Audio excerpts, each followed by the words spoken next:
hold on one moment. Sure.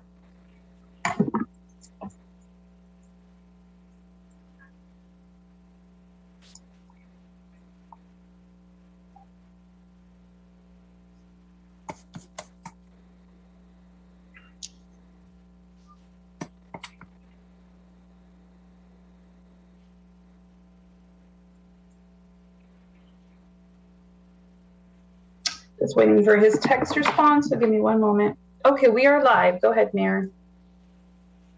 Good afternoon, everyone. It is August 10th, 2021, and I am calling to order the meeting of the Pinole Finance Subcommittee.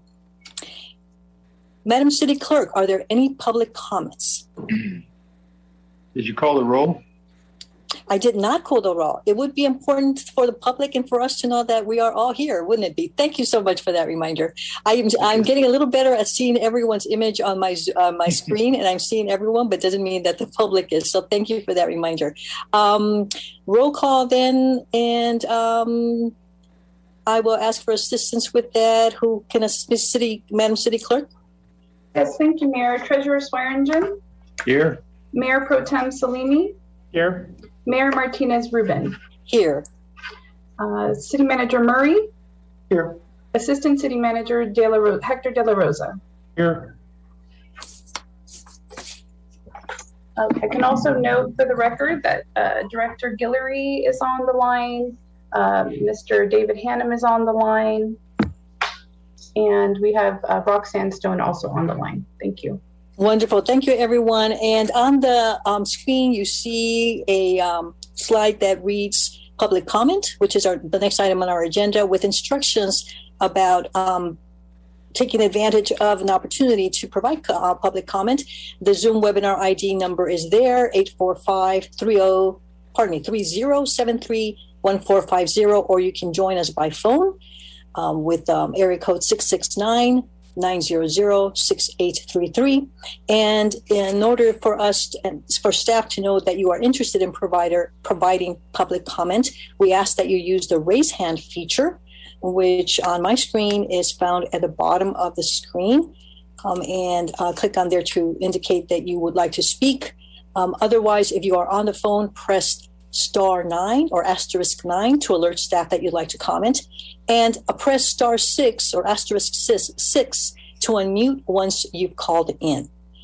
So with that as directions, Madam City Clerk, do we have anyone on the line, either by phone or who is indicated that they wish to provide public comment? Thank you, Mayor. Oh, I just wanted to address that we hadn't received any written correspondence for this meeting, and I'll turn it over to Ms. Stone to confirm public speakers. Thank you. Thank you. Good afternoon, Madam Mayor. There are no public comments. No public comments received. Thank you both.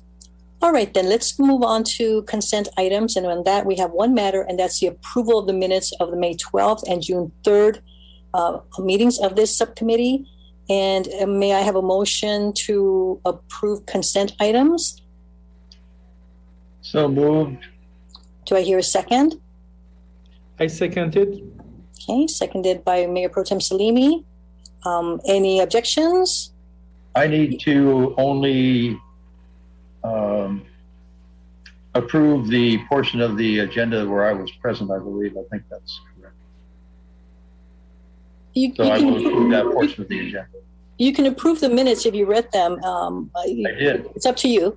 I didn't like them. No, I'm kidding. Yeah, it's fine. If it's okay for me to approve the entire thing, then we'll go. Okay.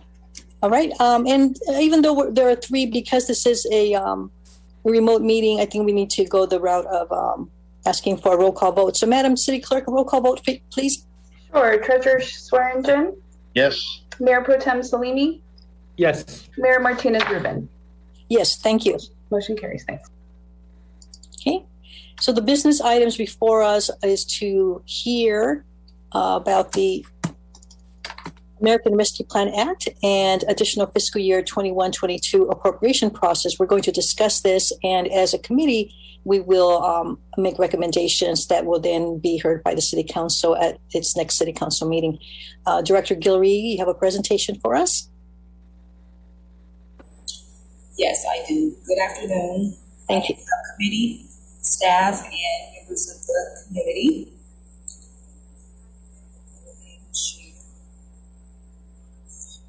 And Director Guillory, I am not hearing you at my end. I'm not sure if I'm the only one who can't.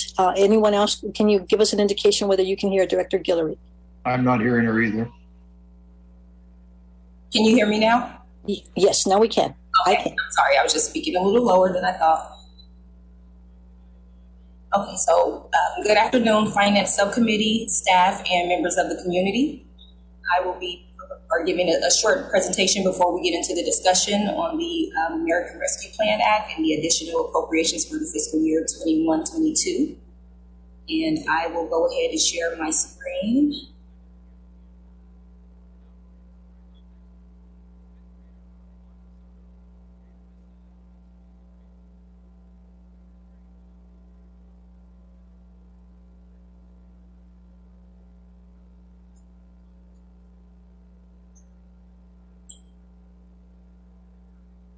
So the purpose of this item is to have a discussion on the American Rescue Plan Act and also additional appropriations for fiscal year 2021-22, and to direct staff to provide recommendations to the City Council at its next meeting for their input and further direction on an appropriations process.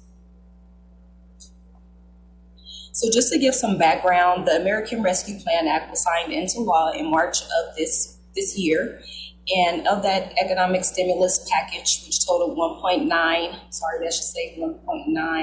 billion, got a million there, 350 billion was allocated to states, cities, tribes, and territories. Pinole falls under the non-entitlement units of local government, and this is because we have a population of 50 or less than 50,000 people. And so of the 19.5 billion set aside for the non-entitlement units, Pinole's share is 4.6 million, of which we received half of our allocation in the amount of 2.3 million that was received in July of 2021. And we expect to receive the second allocation of 2.3 million at the same time next calendar year. Some of the allowable uses of funds for the ARPA funds includes public health. So an example would be locations set up to provide COVID vaccinations, negative economic impacts to businesses, to households and individuals. So similarly, we did launch the Business Assistance Program. So a program similar to that would fall under this category. It also covers general economic development efforts, would also fall in that category. There's also premium pay, infrastructure for broadband, water, and sewer infrastructure improvements. And then the last category is revenue replacement. So there is a tool that was launched by the California Society of Municipal Officers that was launched to cities to use it to determine how much revenue loss they experience due to COVID-19. And so a portion of this funding can go toward that to backfill the budget for the revenue losses. And one example for the city of Pinole would be the revenue loss in the recreation department, for example.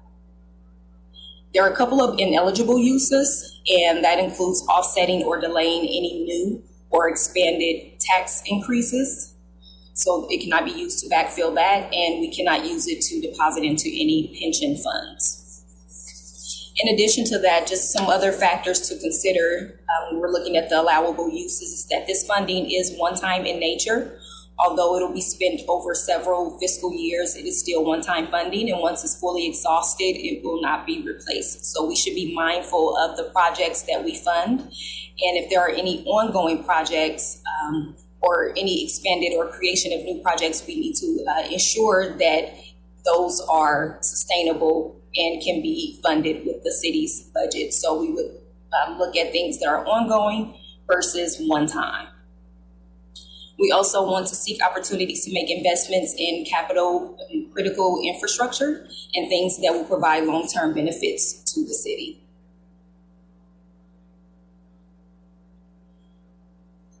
As a part of this appropriations process, we would also like to address the additional appropriations for the fiscal year 21-22. And this is just to provide a reminder of those items that were added to the 21-22 budget during the budget adoption process back in June. And as we can see, there were several items that totaled $4.4 million that will be funded by fund balances in the general fund and also the Measure S funds. Some of these are ongoing and some of those are one time. And again, for those items, we want to be sure that if it is ongoing, that it's sustainable. Another point that's important to note is that the estimated ending fund balance has not been audited. So this is not our final numbers. So we want to keep that in mind as we add any additional items to the budget. Staff is confident that the estimates, they will be pretty close to the estimates, but again, they are not final for the fiscal year 2021. We are going into our audit process and we will have those final year-end numbers in September. So for the appropriations process, what staff is recommending is that we establish some guiding principles to guide the process. And a number of agencies are doing the same thing in terms of developing a process before they actually develop the expenditure plan for the ARPA funds in particular. So the guiding principles will be used to guide how we appropriate the funds. An example of a guiding principle would be pursue actions that contribute to the city's climate action goals, or look for ways to advance strategic plan strategies. And those are things that we could establish in those principles that will help us as we appropriate the funds. We also want to provide opportunities. Zoom seeing those screens. Can we try to swap presenter mode? Oh, I'm sorry. Just one moment.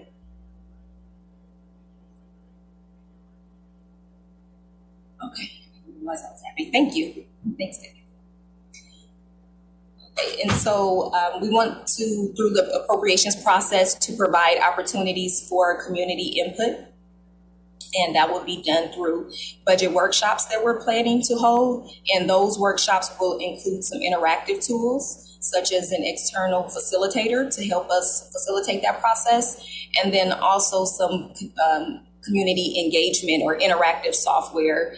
There's one called Balancing Act that other agencies are using, and Councilmember Murphy actually introduced City Manager Murray and myself to Balancing Act, and so we have been in communication and exploring using that software to gain community input on this process.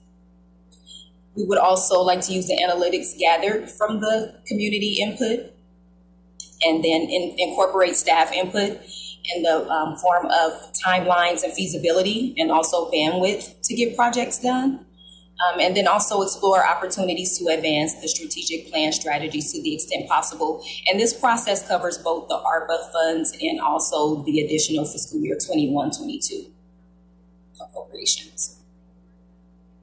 So as I mentioned, the budget workshops, the main goal would be to facilitate collaboration amongst the stakeholders, which includes staff, the city council, and the community.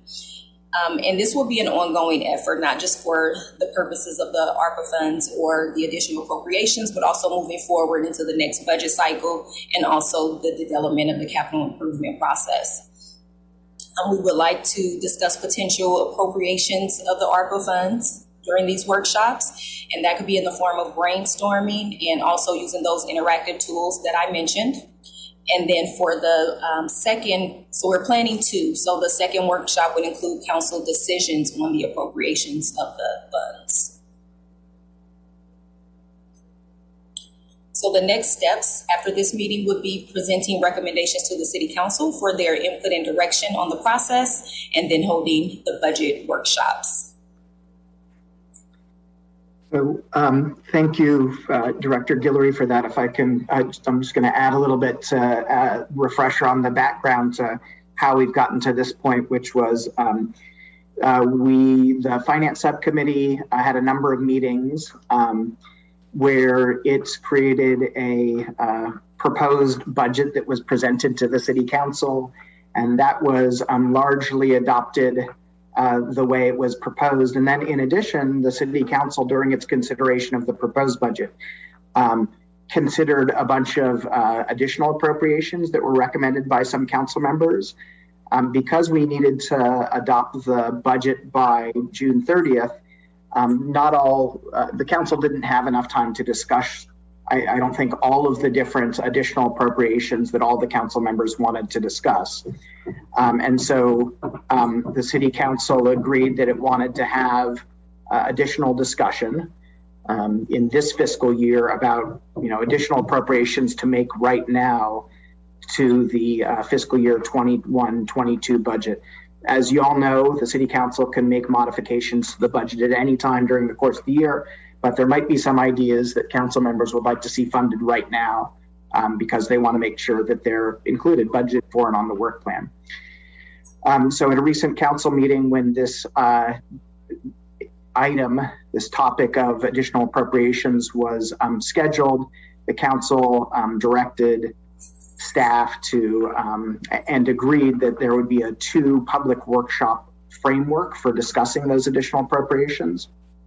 And then similarly, when we first learned of the revenue that we'd be getting from the American Rescue Plan Act, staff thought that we didn't have enough bandwidth in the normal budget process to make budget decisions about the appropriation of the American Rescue Plan Act. And so we proposed to talk about appropriations of that funding, particularly during this time of the new fiscal year. So the things that have been agreed to and directed by council that have brought us to this point are that we want to have a 2 public workshop process to brainstorm and make decisions about any additional appropriations, general fund appropriations for this fiscal year, as well as decide what to do with the ARPA funds.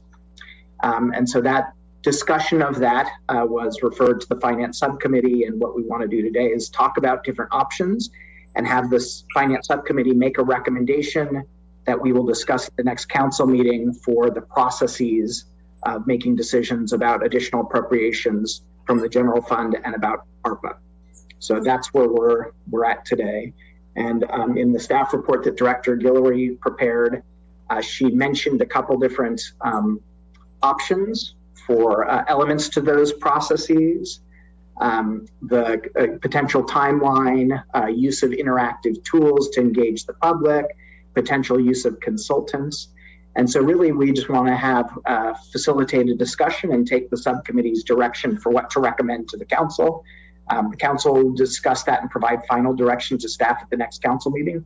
Then we'll be off and running, preparing for those workshops on these 2 different types of appropriations. So just want to make sure we are all caught up to what led us to this point. Does anybody have any questions about what led us to this point or what we want to discuss and decide upon today? Okay, great.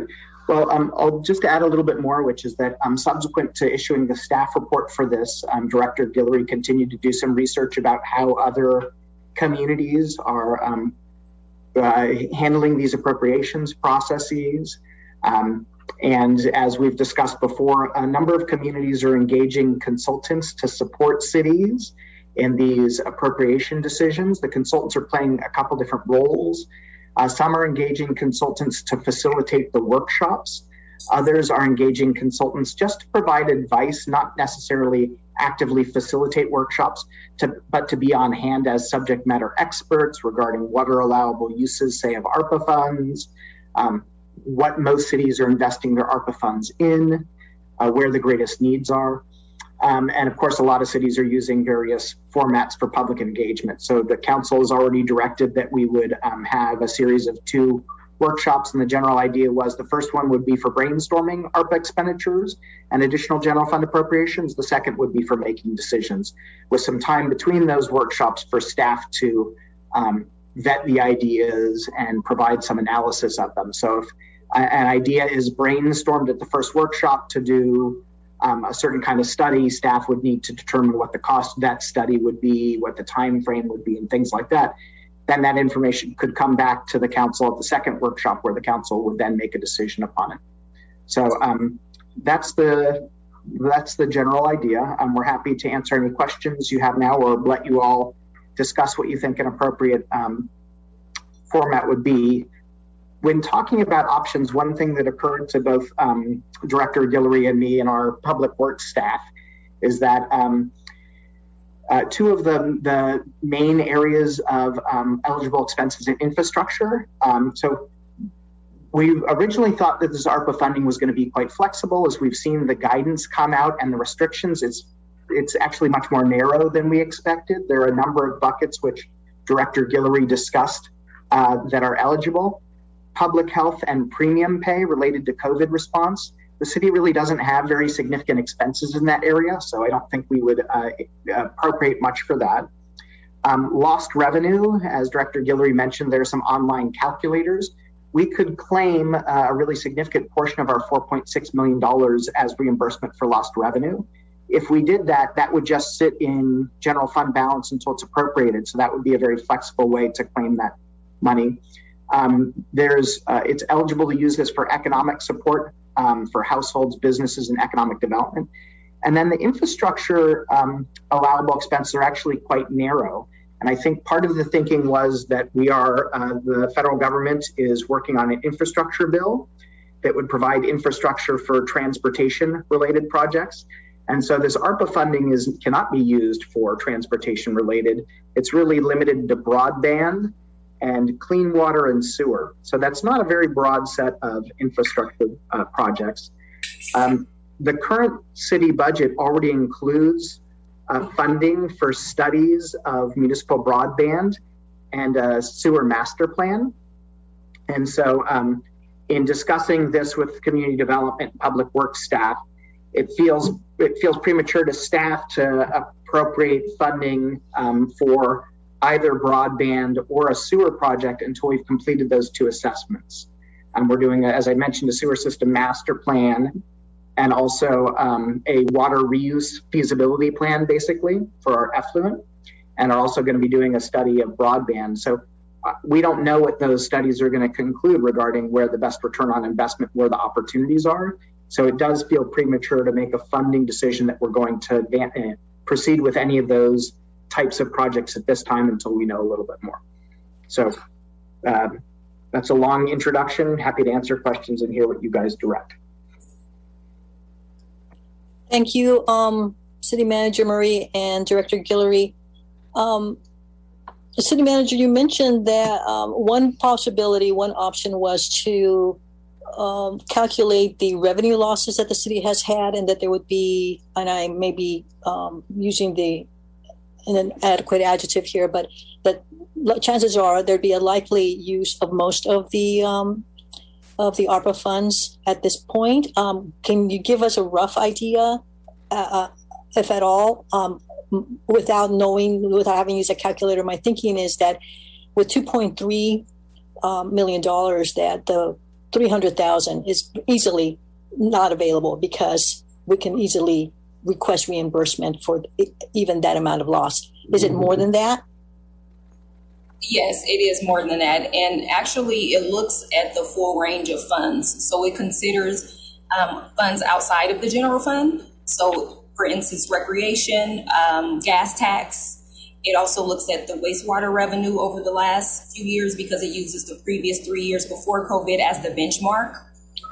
And so, yes, it actually exceeds the 2.3 million in totality. There is one transaction, though, that is included in there, which I am waiting for a response to ensure that that's not an anomaly that needs to be pulled out. But according to the guidance that is there now, there was a huge sale of property in one of the fiscal years, I think it was 17-18, that's driving some of the numbers up. So that could change a little bit if that transaction is pulled out. But as far as I know, that is supposed to be included at this point. Okay, so tell me if I'm understanding this correctly. With this 2.3 that's been appropriated to us now, we can easily use all of that to essentially pay the city back, reimburse. And then we wouldn't have the discussion about using ARPA funds for all the different possibilities that were outlined earlier, for all the allowable expenses. And we also wouldn't necessarily have the conversations about some of the public's identified needs often what we hear about is assistance to small businesses and increasingly to residents because of the leases and rents that are coming due, and probably some relief related to that as examples. Yeah. Okay. All right. And the other option then is for us to use these 2.3 or part of that. Part of it might be to reimburse those or make up for those losses, reimburse them, and then have some portion remaining for however we determine its best use. That's correct. Okay. And if I may, I'm just going to add one clarification, which is if we do use it to repay ourselves for lost revenue, that money that we claim for that purpose still does need to be expended. We can't keep that in the bank forever. We need to expend it within the regulatory time frame, which is, I think, by the end of 2024. Is that correct, Director Guillory? So it has to be obligated by 2024 and it has to be spent by 2026. So we'd essentially be banking it, and that would, in a way, it changes the color of that money a little bit so that it's more flexible. After we repay ourselves, my understanding is that it can be used for any expense that would have been allowed by the funds that it's backfilling. So if it's backfilling the loss of general fund revenue, then it can be used for any purpose that general fund revenue could have been used for, and that's actually quite broad. So, yeah, there are a lot of options, and particularly regarding these infrastructure projects where coincidentally, or maybe the ARPA funding helped get these on the city's radar, but particularly regarding broadband and water reuse and sewer projects, as I mentioned, we're already going through these assessments, after which we'll have a much better understanding of where the most valuable investments in those assets would be. So it does feel like it makes sense to not to yet commit to specific expenditures in those areas, and to wait and see what the assessments say. The part of the ARPA funding that feels most pressing and which we don't really have a specific assessment underway on is the kind of mitigating the economic impacts. So we are going to be developing a economic development strategic plan, but a lot of that is more high level and long term than would address the immediate economic impacts that businesses and residents felt from COVID. So I wouldn't expect, for instance, an economic development plan to say we should give small grants to businesses or to households who lost income during COVID. So I think one allowable expense that feels more time sensitive and pressing, and we're not developing a long-term plan related to, is about immediate assistance to businesses and households to help them overcome. So I guess our having discussed this at a staff level and considered our different options makes us feel like, so we don't have significant public health or COVID, immediate government expenses related to COVID response. On the infrastructure stuff, we're doing further analysis to determine where the best investment of those are. And we could claim our lost revenue to put some of that money in the bank, but we might identify the infrastructure project soon enough to not have to bank that money. But the issue of mitigating economic impacts does feel like a decision the city council could make right now to appropriate some amount of money and provide some direction on the form of that program. Because as I say, there's a really timely need. We would still have to do some assessment. That's something that consultants could help us with. We don't know what the magnitude and type of need is. We did have a small business assistance program that was developed quite intuitively without an extensive needs assessment or gap analysis process. There have been many forms of public assistance for households and businesses related to COVID. So I think if we were going to invest a significant amount of ARPA funds, we'd want to do more gap analysis and needs assessment. And I think there are some consultants who are working with many cities on ARPA appropriations that could provide us with some background on that to say, some of the vacuums in the federal assistance to small businesses are here, and this is what cities are investing and the like. So that does feel like something the city might want to decide to fund right away and move forward with. Thank you. There's one other category that you haven't mentioned, and I'd like to have the committee know where the city stands with regard to this, or what position we're in. The premium pay.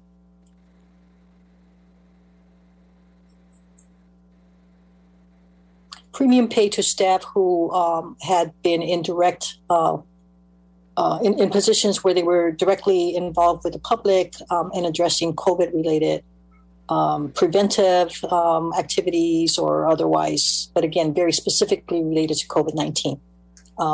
What can we say about that here in Pinole with regard to premium pay for any of our staff? So I'm not sure that we have any expenditures that fall under that category. This funding is for expenditures effective March, I believe it's March 23rd, 2021, because the CARES Act was the stimulus package before this that covered a number of those items, including public safety overtime and such. And so City Manager Murray and I did discuss this briefly, and at this point, I have not identified any expenditures that would be allowable under this category. Okay, I just want to have an idea, the committee as well as council, that we can discount that. I'm not using discount as an accounting financial term, but if we can not have to consider that category of expense. Okay, thank you. I'll add, if I may, that we might be able to identify some expenditures in that area. For instance, potentially some fire department staff backfilling if we had staff out on quarantine protocols or other things, but it would be relatively minor in comparison to the magnitude of the other buckets that we're talking about. So if it was, council philosophically, so some cities, including in Contra Costa County, are taking the position that the first expenditure or use of the ARPA funds that they would like to see for their cities is paying their cities back for things that they have lost or expended related to COVID. So that's their top priority. Cities are all over the place in terms of what their top priorities are, but that's the top priority of some cities. So they're going through a really extensive process of identifying all those expenses and appropriating ARPA funds to pay themselves back for that, and also then recovering any lost revenue. So they're doing those things first, and then they're just doing economic impacts and infrastructure with whatever remains. So I think if the city council philosophically wanted to ensure that we received, reimbursed ourselves for all those expenses, we might be able to identify some, but I don't think, as Director Guillory mentioned and we've discussed, I don't think they're very significant. Okay, thank you. So it's a matter of identifying need now or later, and the option of having some flexibility with these funds is quite attractive. But I'd like the committee to certainly discuss that with me, and also get into the conversation about what we believe are the principles that we want to ensure are recommended by the committee to the council, and the council can think about them as well and discuss them at the next meeting. So I've asked some of the questions. Committee members, either Mayor Pro Tem Salimi or Treasurer Swearingen, any questions for Directors Guillory or City Manager?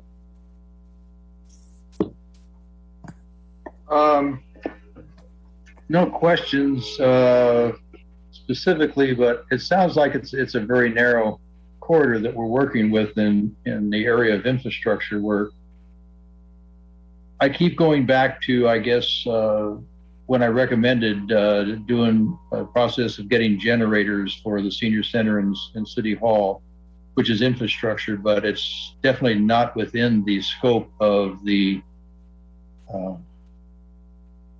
I hate to call it a windfall, but the appropriation that we've received. And I'm just wondering if there's a way to take a look at that and see if there's some way to tie that in with future situations where we could fall under this category again, where we may need those spaces and may need those personnel in an emergency situation. And COVID certainly was an emergency situation for a year. So I just don't know how to tie that in. I'm open to suggestions on that. And the other one, of course, is economic impact. And I think we've got a pretty wide range there where we could definitely justify payment on economic impacts. And there's certainly a lot of that out there. So those are my only suggestions. We'll come back to something that you said. I'd like to come back to something that you said, and that's making a tie or making a connection.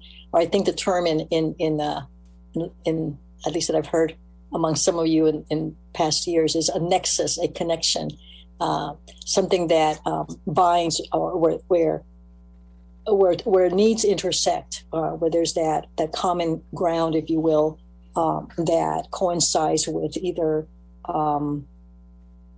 a category of a project, or what I often think of is that my tie among different groups in our community. So more conversation about that in a moment. But Mayor Pro Tem Salimi, any questions for Director Guillory or City Manager Murray? Mayor, I don't have any questions. I just think that it's a conversation that the entire council needs to have. Thank you for the presentation. That concludes my question and comments. Okay, then I'm going to encourage both of you to think out loud with me, so that as a committee, we come away with at least 3 additional thoughts that have to do with the principles that we want to have the council keep in mind. And granted, they may discard them. They may say, no, that doesn't make sense to us. But at least amongst the 3 of us, we've been given a preview.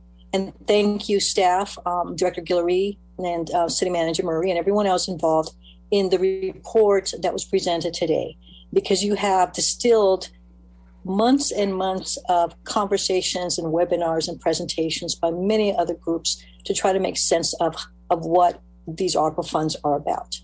You use the term windfall, Treasurer Swearingen, and as I see it, it is, and as we know, it is a one-time source of funding.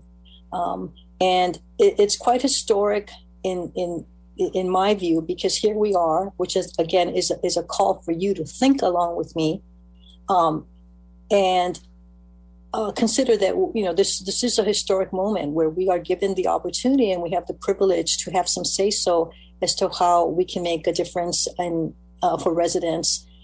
These funds were appropriated to us based on the population of the city. They're appropriated to us not easily, because it took months and months of discussion at the federal level to even approve these funds. And if we think about where they came from, there's a history about public funding, and that's different taxes. So our residents have different ideas about how taxes should be spent, because they are what's the name given? American Rescue Fund. Even that in itself may connote something positive or not so positive among the city residents. But nonetheless, there are funds here that if we make some recommendations about how they will be used, it also requires us, or has us thinking about, where is that greater need? Where is that immediate need? Or where is that midterm? How is it that we can use some of these funds for some midterm use, some results that would be seen in a couple years from now when we don't have them anymore? And then another possibility is to use some of these funds to build upon something that's already in place that we know is meant for a life of another 25 or 50 years. Having said that, we also know that many of our facilities have a history in and of themselves and merit some attention. City Hall is one of them.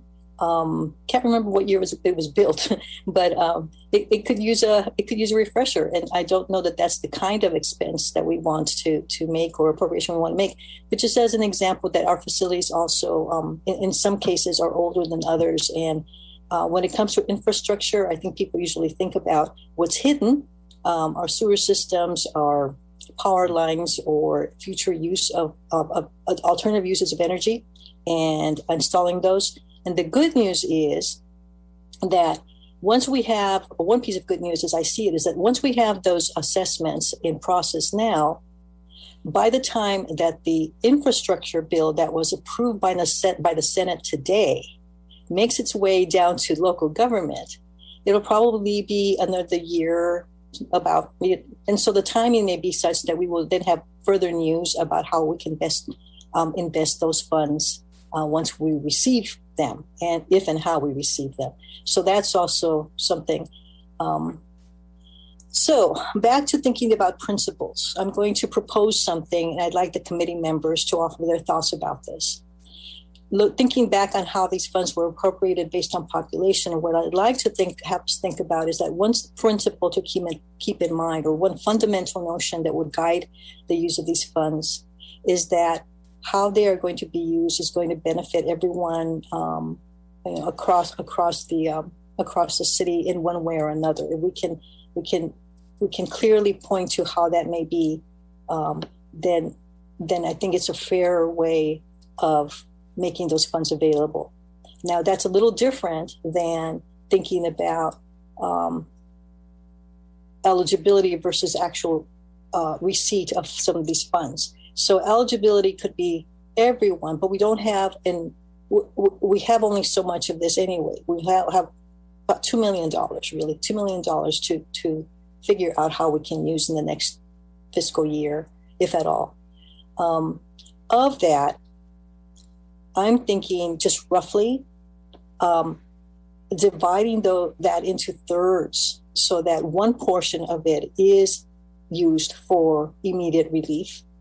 That third is somehow divided proportionately among the number of small businesses that we have here that are part of our licensing database, for example. And the other portion is for relief among residents that are facing the possibility of eviction, because we know that those eviction moratoria are going to come to an end. We also know that there are limitations to where people can get a big source of money. We're talking about thousands of dollars here for any one resident. So there's an aspect of, it's almost, what I'm going to say next is almost contradicts itself, but those funds could be made available to any resident of or any business owner in Pinole with some caveats, some eligibility criteria that has to be built in. And that eligibility criteria then narrows it down to only those who may not have all the means of accessing that kind of capital. So 1/3 would go to that. Another third of the 2 million, another third would go to projects that we already have that fall under the categories of infrastructure, however small that might be right now, even though we only have master plans in process or to be in process, but build upon that. And then that leaves us another third that at this point, I'm not sure how we could spend it, but I'm thinking about even breaking up the $2 million that way. So that's just a thought right now, and I'm curious to know what your thinking is.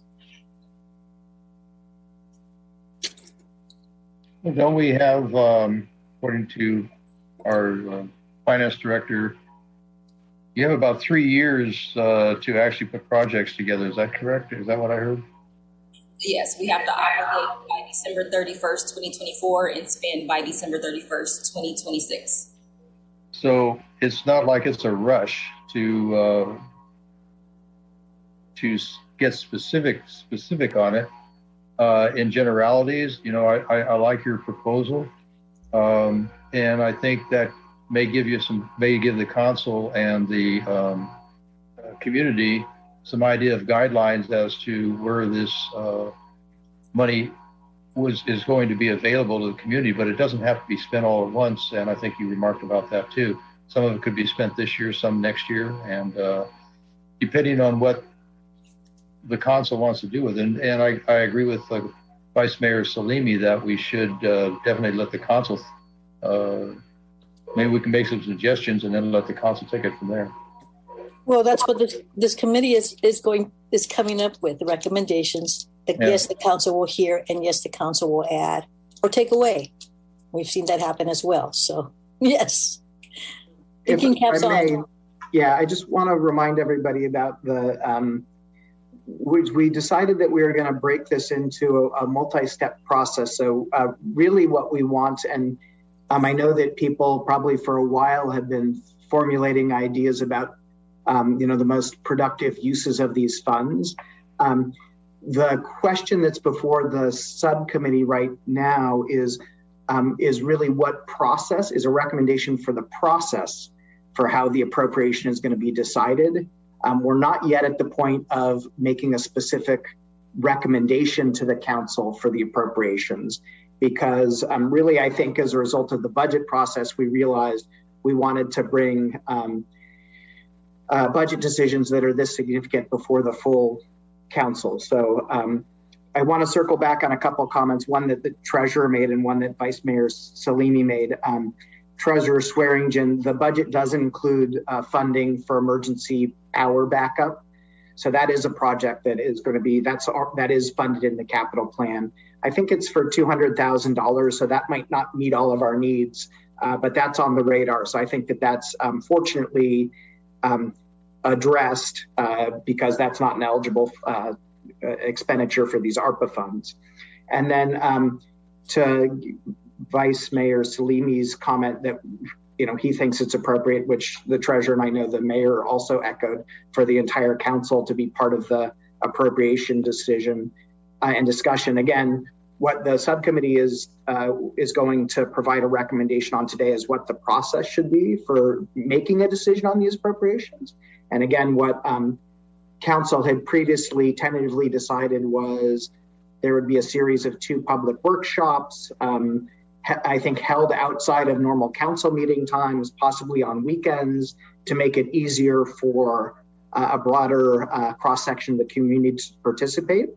And also to get the city council out of its normal environments to perhaps make it a more free-flowing conversation just by changing the format a little bit. So what we would like from the subcommittee is a recommendation for how to how to make these appropriation decisions. And I think an option is, again, to have a series of 2 workshops. The first one really brainstorming, and that could have a portion dedicated to these, additional general fund and Measure S appropriations, and a portion dedicated to ARPA. And that's what happens at that workshop. And it could be facilitated by our normal chair, the mayor. It could be facilitated by staff. We could bring in an outside facilitator, and that could just be to let everybody surface all the ideas, get public input about different uses for these funds. And then maybe at the conclusion of that workshop, the city council decides which of those brainstorm ideas have enough legs that they want staff to go out and pencil out. And maybe at that meeting, the council would already make a decision that it didn't want to invest any funds right now or make specific appropriations, say, for sewer-related projects or municipal broadband, because we know we're still doing assessments on that. And then there'd be a follow-up meeting at which actual decisions were made on additional appropriations and the ARPA funds. And those decisions could be asking for reimbursement of our lost revenue, which is essentially be banking that money. And the city council doesn't need to make any decisions about the use of those funds right now at all. As Director Guillory mentioned, has been restated, they don't need to be spent until the end of 2026, which is quite a ways away. If we're going to invest in a capital project, we can't wait. There needs to be some time for the delivery of that project. But I would say we still have comfortably, at least a year to make decisions about how to fund those. If we think there are more pressing needs like economic assistance, we might want to do those now. So I just wanted to remind everybody that what we really want to do today is identify a process through which the full council can participate in the decision, and the community can get involved. And we can start brainstorming and discussing options at any time, but that's what we really want to get to the council. Okay, well, you've got a process outlined. I would recommend that you use an outside facilitator. It frees staff up to do the research necessary once that brainstorming is narrowed down to the X number of, top 5 ideas or what have you, that the council would then want to hear again at the second meeting and decide.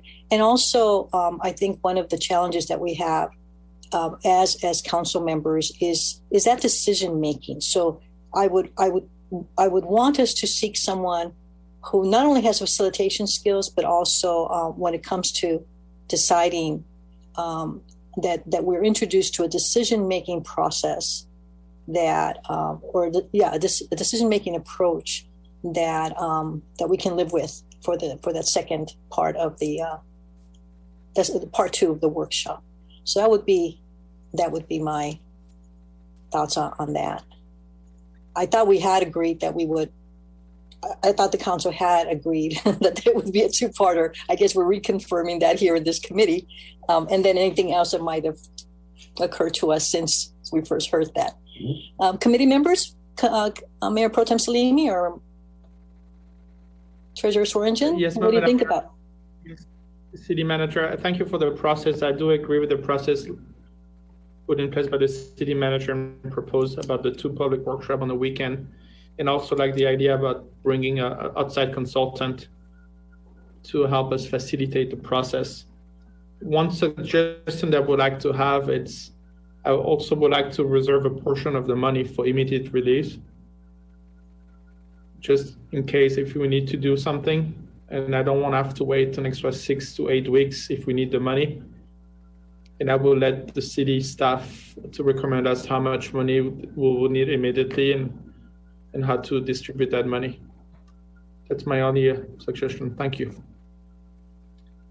Well, on that, I think that was an example of how we're not there yet to decide that exactly. But if 2 of the 3 people on this committee, I think maybe we all mentioned that there are immediate needs. How we go about and how much we go about distributing, I guess, is the decision portion of that. And since I put a question mark at the end of my sentence there, that's an example of how the facilitator can assist us in breaking up the different segments of what we have to decide.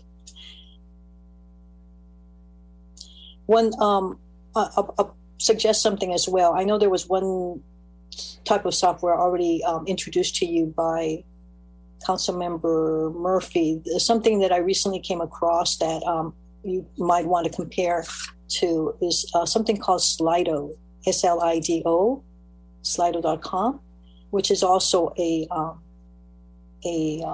platform for polling usable through Zoom. I'm not sure where we're going to be in September, whether we're still going to do hybrid or whether maybe that's a question here for the committee as well, or staff. Let me know. But in thinking about a 2-part workshop, I'm still unsure whether we're going to do that via Zoom or whether we're going to do it live in chambers. But either way, if we're using Zoom, that Slido is one option as well. It's just a polling option. And in these types of workshops, I think we don't necessarily go into depth. We want to take a quick pulse of who participates. And that's what Slido can do for us.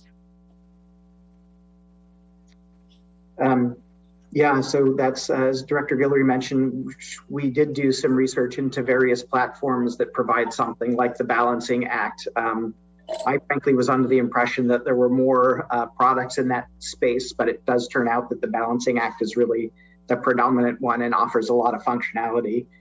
So there is an annual subscription. If we decided to use it, I think we could use it a few different times as part of this process. For instance, we might get some ideas from the community on additional appropriations this fiscal year, prior to the first workshop. If the council identifies a refined, narrowed list, we could ask for input on that prior to the second workshop. And then it's a tool that we could use prior to the next year's budget process, because that will still be within the next year. So even if it's an annual subscription, I think we'll have many opportunities to use it. So Director Guillory can provide us with more information prior to the council meeting about the cost for that. My sense is that we're not going to be ready for a hybrid meeting, in the time frame that we're tentatively discussing. I know that the staff report mentioned some potential dates. Our city clerk, Yopo, identified that some of the dates that we talked about as tentative are proximate to things like the League of California Cities conference. And so that might be more public meetings and demands than the council's ready for in those weeks. So we might want to push those out a little bit.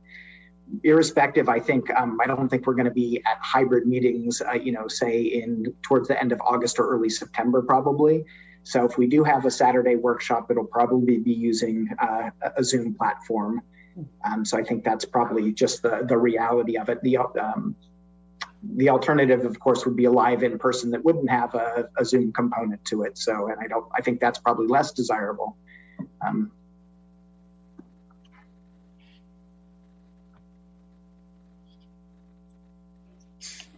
Okay, so I know that we won't have a community, a communications and engagement report back by the end of September. However, in the interest of wanting to gather the input, I think it was in the staff report where I saw multiple means of obtaining input, not only the public's participation, but certainly with staff involved, and there were a couple of other means, and I forget. But I think what I read from the report was that it's all together. It's all the information that is used to ultimately guide the direction, can be used as a means to guide the direction that council can take and help facilitate the council's decisions about that. So I wanted to emphasize that community input is definitely valued and appreciated, but knowing that, as in many cities, we might have only a select group of people who are available on the date, regardless of what date this might turn out to be, even if it is on a Saturday.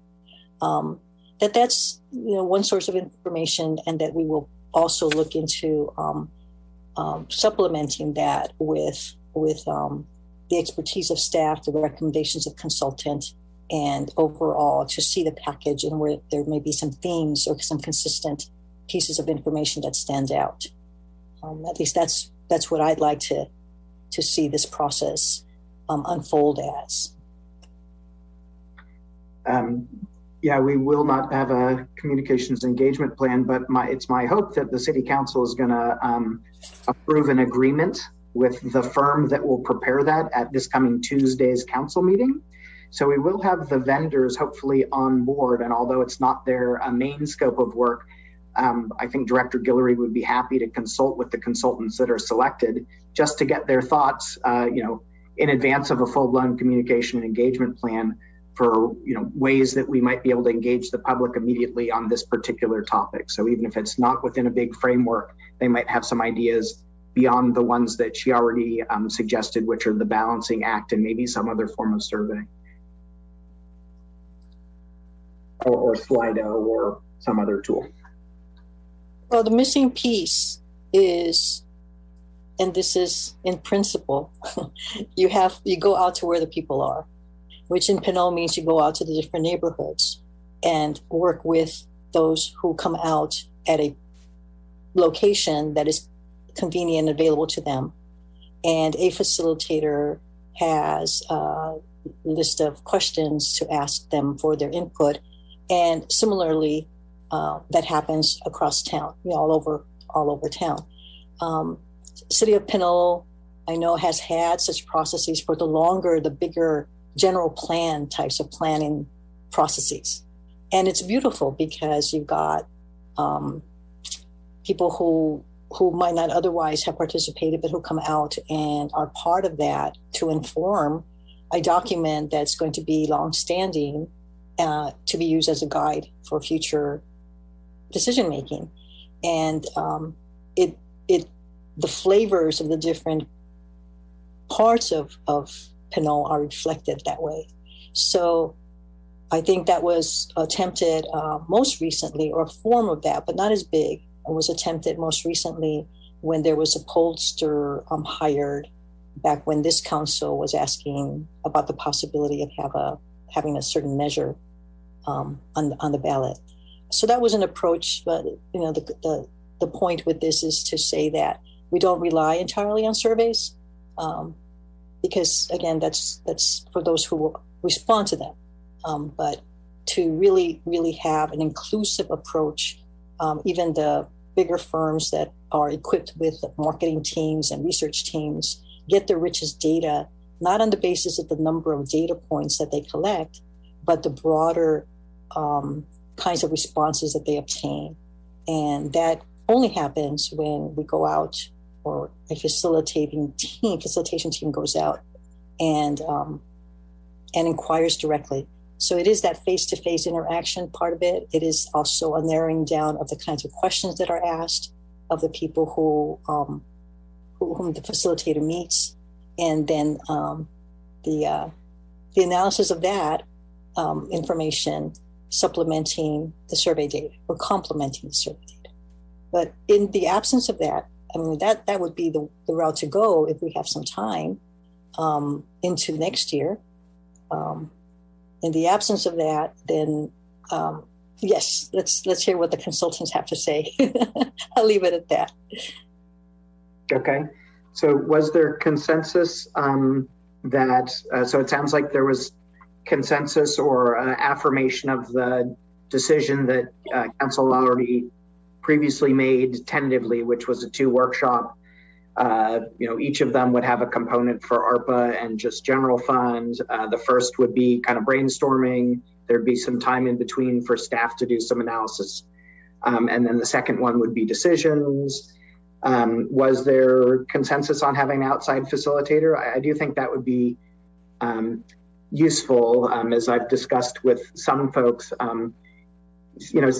Decision-making about the allocation of city resources is actually pretty complicated because there are so many different purposes for which city funds can be used. So reconciling the apples and oranges types of expenditures is actually quite a challenge. And I think we got a little bit of a sense of that during this recent appropriations discussion. So does the majority of the subcommittee suggest that we have an outside facilitator for the workshops?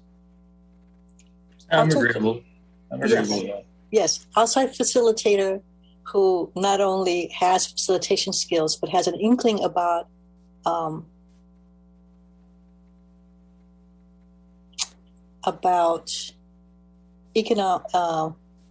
economic recovery, about long-term results.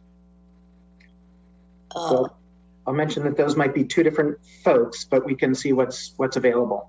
Yeah. Because there are firms, including some firms that we already work with, who do that kind of work. For instance, HDL. So they could be a subject matter expert that would advise us, even if they're not the ones who are facilitating the workshop. Yes, and you just said something, Andrew. It could be the ones. I mean, they could be available for part of the workshop to give that aspect, to ground us into, what are some possibilities. I think also it's informative to all of us to review that there are also only so many means of generating revenue and growing revenue for cities. Mm-hmm. I think there's a notion that we can do things like the private sector, and maybe so in some instances, but not always, because of the regulations and the constitutional requirements that cities have, which I have very little familiarity with, and I think that may be the case with all council members. Mayor Pro Tem Salimi? Thank you. I would like to make a suggestion to send a mail to let the people in Pinole know that we're going to have this type of workshop, because I know that we have been emphasizing on sending information via Facebook and our website, but I still feel like not everybody is aware of it. And I would suggest to probably spend $5,000 to send a mailer to everybody who lives in Pinole with those specific dates, so that everybody is aware of it. That would come out of this rescue plan fund anyway. So we have the funds to do that because it's directly related to the Rescue Act. So that sounds like 2 subcommittee members who would recommend that. I think that's, I agree. I mean, I think we're going to be looking into that in much greater detail. But yes, I think that's true that the electronic means don't get to everybody. And communities use all sorts of mixtures of electronic and paper. So that seems, staff is happy to work on that. And then I believe that I heard earlier consensus on the use in some form or fashion of a digital engagement tool, survey, potentially real time during the workshop if we can make that technology work, about rapid voting and response about different items that are being discussed. We of course want the workshop to be particularly, one of the tasks of a professional facilitator would be to make it as engaging as possible. It's a little hard when everybody's behind their computers, but I'm sure somebody has developed some clever techniques for that. So do we have consensus to look for a technology platform for voting and input? Mm-hmm. Even if yes, actually, Zoom does provide that technology already. Yeah, even if it's using the Zoom features, the breakout rooms and the polling. Yeah. We'll look at that, and in comparison to say Slido and the balancing act to see what they do. If we can get it all done via Zoom, that would be great. If we want to do some stuff in advance, we'll have to think about whether, some mixture of those technologies would make the most sense.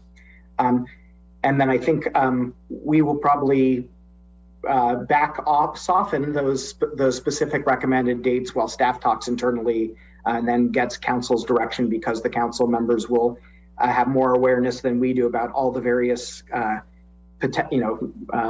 community events and other activities that they're going to be engaged in, to look for some good dates. We do have a number of upcoming community events. We've got coastal cleanup coming up in about a month's time. We've got the car show the weekend after that. And so we do want to schedule. We have the League of California Cities, which I believe that most council members are going to. So we do have a couple other community events that we don't want to create conflicts with.